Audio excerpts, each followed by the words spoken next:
vapinda chifungu Matizi Nyongoro waramba. Yakigwenzi mukomana wechecheche Matizi Nyongoro waramba. Crazy Fire Nyakudaka Matizi Nyongoro waramba.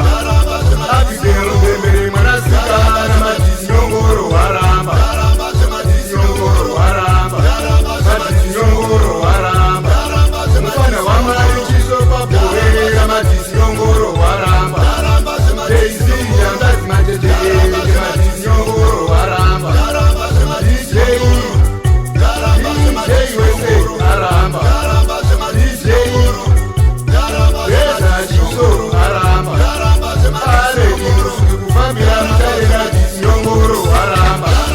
Leche Kibamba Patrick Kibamba Matizi Nyongoro waramba. Kamidanga Uta mwanasikana Matizi Nyongoro waramba. Baba Nukurasi Zakaria Matizi Nyongoro waramba. Matizi Nyongoro wadi. Matizi Nyongoro waramba. Tafika chaku machimombeda muna Matizi Nyongoro waramba. Matizi Nyongoro wadi.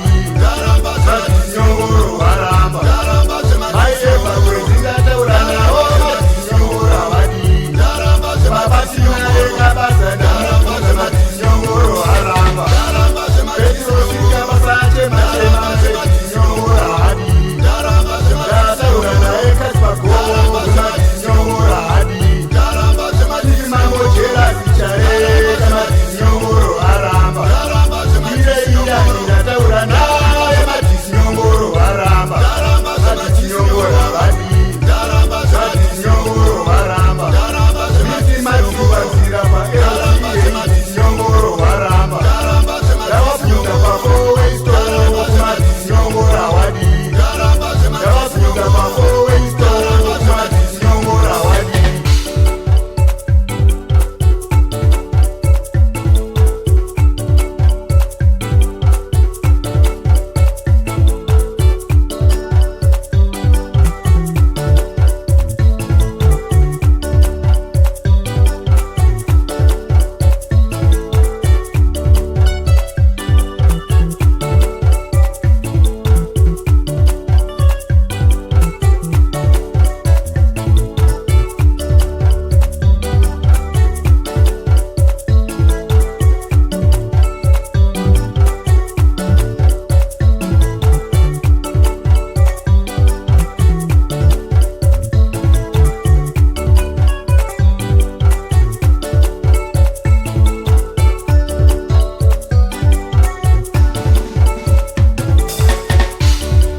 Mimazita katandara Matizi Nyongoro yazviramba.